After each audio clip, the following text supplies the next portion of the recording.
오늘 함께 볼 하나님의 말씀은 디모데전서 3장 8절에서 16절까지 말씀 같이 나누려고 합니다. 3장 8절에서 16절까지 말씀입니다. 제가 읽어드리겠습니다.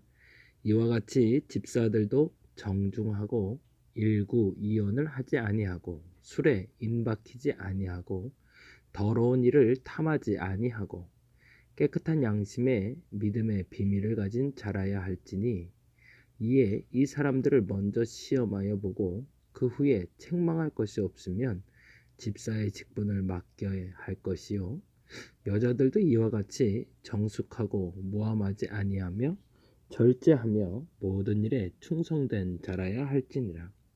집사들은 한 아내의 남편이 되어 자녀와 자기 집을 잘 다스리는 자일지니 집사의 직분을 잘한 자들은 아름다운 지위와 그리스도 예수 안에 있는 믿음의 큰 담력을 얻느니라. 내가 속히 내게 가기를 바라나 이것을 내게 쓰는 것은 만일 내가 지체하면 너로 하여금 하나님의 집에서 어떻게 행하여야 할지를 알게 하려 함이니 이 집은 살아계신 하나님의 교회요 진리의 기둥과 터이니라. 크고다 경건의 비밀이여 그렇지 않다 하느니 없도다. 그는 육신으로 나타난 바 되시고 영으로 의롭다 하심을 받으시고 천사들에게 보이시고 만국에서 전파되시고 세상에서 믿는 바 되시고 영광 가운데서 올려지셨느니라. 아멘. 15절의 말씀을 통해서 사도 바울의 여유 있는 마음, 융통성 있는 마음을 우리는 만나게 되죠. 15절에 이렇게 되어 있잖아요. 만일 내가 지체하면 너로 하여금 하나님의 집에서 어떻게 행하여야 할지 알게 하려 함이니 만일에 나는 좀 빨리 가고 싶지만 너를 만나러 가는 길이 좀 지체가 되고 좀 늦어진다면 그 또한 하나님의 뜻이라는 거죠. 빨리 가도 하나님의 뜻, 빨리 안 가도 하나님의 뜻. 달리 말하면 하나님의 집에서 스스로 행할 수 있는 기회를 주는 것이 내가 지체된 것이라면 내가 간다는 것 또한 하나님의 은혜다 생각하고 하나님의 교회를 지켜라 라는 거죠. 그런데 오늘 본문은 어제 장로님들, 그러니까 말씀 전하는 장로님, 치리하는 장로님들에 대해서 이야기했다면 오늘은 집사님들에 대한 이야기를 하네요. 집사라 할 때 그 집사가 지금 집사의 직분을 맡은 분들의 집사의 직분과도 맞물려서 생각할 수 있겠지만 보편적으로 보자면 집사는 감독과 마찬가지로 그리스도의 몸된 교회를 섬기는 거룩한 직분자로 보면 되겠죠. 말 그대로 성도들 가운데 리더로 세워진 자들이라고 보시면 좋을 것 같고요. 그 교회 가운데 리더로 세워진 자들이라고 할 때 장로들, 성도들 가운데 리더로 세워진 자들을 집사 이렇게 보시면 좋을 것 같아요. 오늘 본문에 보니 8절부터 역시 동일하게 그 집사의 자격에 대한 설명이 다음과 같이 진행되고 있습니다. 8절 말씀 볼까요? 8절과 9절과 10절인데요.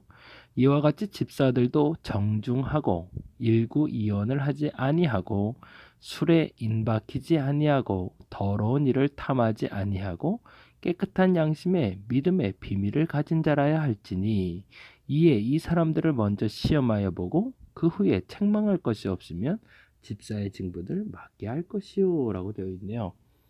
여기서 중요한 것을 두 가지를 전제를 두자고 그랬어요. 첫째는 이 편지는 매우 개인적인 서신이었다라는 전제죠. 디모데에게 사도 바울이 특별히 보낸 편지다. 그 말의 뜻은 다른 사람에게 꼭 보여줄 필요 없는 내용들, 그것이 전제가 되는 것이고, 두 번째는 암묵적으로 익명성을 가지고 말하고 있지만 익명성을 가지고 말한다 할지라도 집사 중에 이런 사람들도 있구나 라고 짐작할 수 있는 디모데와 바울만이 아는 사람들의 이야기가 기록되어 있다라는 거죠. 어찌 보면 그래서 비밀 편지라고 말할 수도 있을 것 같아요. 비밀이지만 비밀이 아닌 편지이기도 하고 비밀이 아니지만 비밀인 편지인 거죠. 그래서 그 내용을 구체적으로 살펴보면 다음과 같습니다. 첫째로 집사는 정중한 사람이어야 한다. 이때 정중한 사람이다 랄 때 디모데의 머릿속에 사도 바울이 말하는 정중한 사람이 누군지 표본으로 드러나는 사람도 있었겠죠. 정중하다는 표현은 언행이 가볍지 않고 신중한 사람을 말합니다. 말과 행동이 조금 차분하고 급하지 않고 조급하지 않고 무거운 사람들, 그런 사람들을 정중하다라는 단어를 썼어요. 조금 무게감이 있는 사람을 말하겠죠. 둘째로 집사는 일구이연하지 말아야 된다고 되어 있어요. 왜 그럴까요? 한 입으로 두 마디를 하면 어떤 일이 벌어지기 때문일까요? 관계가 깨지게 되겠죠. 앞에서는 이 말하고 뒤에서는 저 말하고, 사람 좋을 땐 이 말했다가 사람 싫을 땐 저 말했다가, 이렇게 왔다 갔다 하는 사람은 절대 믿을 수가 없죠. 일구이연한다는 것이 위험한 이유는 스스로에게 거짓말이 되기도 하지만 사람과의 관계를 깨트리는 아주 중요한 요소가 일구이연이기 때문에 그렇습니다. 그렇다면 조금 구체적으로 첫 번째 항목과 두 번째 항목을 통해서 우리가 알 수 있는 게 있네요. 집사의 자격 중에 제일 중요한 건 뭐다? 관계를 유지할 수 있는 사람이라는 거죠. 언행이 가볍지 않고 진중한 사람이, 일구이연하지 않고 한 말을 지켜가는 사람이 사람과의 관계를 유지할 수 있는 것처럼 집사의 조건, 성도의 리더의 조건은 일구이연하지 아니하고 언행을 조심하는, 말 그대로 관계를 지속할 수 있는 사람을 말합니다. 만나서 대화하고 싶은 사람은 어떤 사람일까요? 내가 한 말에 대해서 남에게 전달하지 않는 사람이어야 될 거고, 내가 한 말을 신뢰하고 믿어줄 수 있는 사람이겠죠. 그런데 생각해보면 한국의 개신교 리더들이 그랬을까? 소그룹 리더들인 선교회장이라던가 감리교에서는 속장들, 그리고 장로교나 혹은 다른 교단에서는 교구장들, 구역장들, 이런 분들이, 심지어는 교회학교 교사들이 과연 이러한 리더의 직분을 잘 감당할 만큼 준비되어지고 세워졌는가? 우리는 한 번쯤 물어야 됩니다. 1980년 그리고 90년을 넘어가며 대한민국에 아주 폭발적으로 성장했던 훈련 과정이 제자 훈련이라는 거였죠. 그리고 양육하고 교회 리더를 세우는 일에 여러 가지 성경 공부의 교재를 가지고 공부를 가르쳤습니다. 그리고 그 기준에 부합하는 사람만 집사가 되고 권사가 되고 구역장이 되고 속장이 됐죠. 그래서 성장한 교회들도 있었고, 그래서 탄탄하게 건강하게 다른 교회에 본이 되는 교회들도 물론 있었습니다. 그런데 조금 조심스럽게 보는 건데, 그러한 제자 훈련을 통해서 만들어진 양성된 리더들이 진짜 리더의 역할을 감당했을까라는 질문이에요. 만일 그랬다면 대한민국에 이 위기 상황은 오지 않았을 겁니다. 그렇다면 우리는 어떤 리더를 키워냈던 걸까요? 도대체 우리 대한민국의 속장들은, 구역장들은, 교사들은 어떤 역할을 했던 걸까요? 이 부분에서 우리는 분명하게 자문할 수 있어야 됩니다. 어찌 보면 성경의 가르침의 기초가 되는 지금 말씀드린 이 두 가지조차도 우리는 지키지 못하는 사람을 리더로 세워왔다는 거죠. 언행이 가볍고 신중하지 않고 믿을 수 없는 사람, 정중하지 않은 사람, 일구이연하는 사람들, 그런 사람들이 리더가 돼서 교회 분란을 일으키고 말을 만들어내고, 결국엔 그 말들로 말미암아 사람들 간에 분리가 일어나고 관계가 깨지는 역할들을 오히려 더 적극적으로 해낸 것이 교회의 리더들이 아닌가. 이쯤 되면 우리는 한 번쯤 앞으로 나아갈 코로나19 이후에 한국 교회의 제자 훈련은 어떻게 변해야 될지를 한 번 더 생각해 볼 필요가 있을 것 같습니다. 한국 교회가 두 번을 나뉜 걸 혹시 아시나요? 첫 번째 나뉘었을 때는 6.25 일제 시대가 끝났을 때였고요.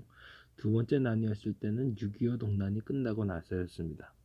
가장 큰 차이는 일제 의 모든 시기가 맞춰진 다음에 친일을 했는가 반일을 했는가로 구분이 되었고, 6.25 동란이 나면서 공산주의자인가 아니면 대한민국의 민주주의를 따르고 있는 사람인가 라는 그 구분 때문에 역시 양분된 적이 있습니다. 이제 코로나 때는 똑같이 두 가지로 나뉘게 될 겁니다. 왜요? 그 두 가지의 양분은 어떻게 신앙을 지켰는가에 대한 질문이 되기 때문에 그렇습니다.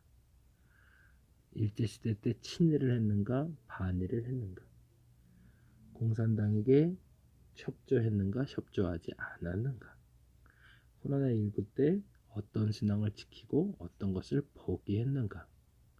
어찌 보면 이 부분을 통해서 우리는 또 다른 구별을 통해 또 다른 교단과 또 다른 교회들을 만나게 될 겁니다. 그때 우리는 최소한 일구이연하지 말아야 될 겁니다. 여러분이 지키는 그 신앙이, 여러분이 지켜왔던 그 신앙이 코로나 시대가 끝나도, 이 코로나의 여파가 끝나도 변치 않는 사람만이 인정받을 겁니다. 그리고 그 사람들과 함께 교류하게 될 것이고, 진짜 그리스도인의 교제가 비로소 시작이 될 겁니다. 셋째로 성경에 말하기를, 이 부분은 항상 반복돼서 나오네요. 술에 인박히지 아니하고 라는 단어가 나와요. 당시에는 음료수가 부족했기 때문에 알코올 음료들을 먹었다는 전제는 물론 있지만 술에 인박힐 만큼 먹을 정도면 얼마나 먹었던 걸까요? 우리나라에는 이 술 문화가 워낙 더 유대인들보다 더 활성화되어 있기 때문에 더 조심스럽긴 하지만, 그럼에도 불구하고 한국 기독교는 술을 거부하고 있기 때문에 그나마 이 부분에서는 조금 자유로울 수 있을 것 같습니다. 그런데 문제는 네 번째인데요. 더러운 일을 탐하는 것. 뭐죠? 또 돈이죠.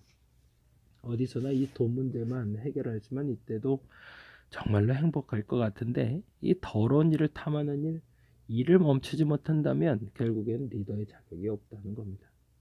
마지막으로 다섯 번째는, 집사는 깨끗한 양심의 믿음의 비밀을 가진 사람이라는 표현을 쓰고 있습니다. 여기서 믿음과 양심의 동그라미를 좀 해놓죠. 왜 그랬을까요? 1장부터 계속 반복돼서 나오는 게 있어요. 양심의 그리고 믿음의 라는 단어가 반복되며 나오며, 지금 이 깨끗한 양심이 무엇인지, 순전한 믿음이 무엇인지를 계속 반복해서 우리는 살펴보고 있습니다. 양심이란 뭐라고 그랬죠? 양심이란 죄를, 알고 있는 죄를 짓지 못하게 도와주는 도구이라면, 믿음이란 알지 못하는 죄가 그리스도 안에서 자유하게 되었다라는 것을 말하는 것이라고 설명드린 적이 있습니다. 디모데전서 1장 5절에 보면 이런 말이 있었죠. 1장 5절에 이 교훈의 목적은 청결한 마음과 선한 양심과 거짓이 없는 믿음에서 나오는 사랑이다라고. 이 말의 뜻을 저와 여러분이 다시금 새길 수 있는 시간이 되었으면 좋겠습니다. 어찌 보면 디모데에게 사도 바울이 하고 싶었던 가장 소중한 단어는 이 선한 양심과 깨끗한 양심과 거짓이 없는 믿음이라는 사실을 점검해 볼 수만 있다면, 우리가 생각하는 리더, 그리고 우리가 생각하는 성도의 모습의 기준을 분명하게 세울 수 있을 것 같습니다. 오늘은 이렇게 기도합니다. 나는 교회의 리더로서, 교회의 직분자로서 정중한 사람이었는가? 이 코로나19가 끝나고 나도, 코로나 시대가 끝나고 나도 일구이연 안 할 수 있는가? 술에 임박히지 않을 수 있는 사람인가?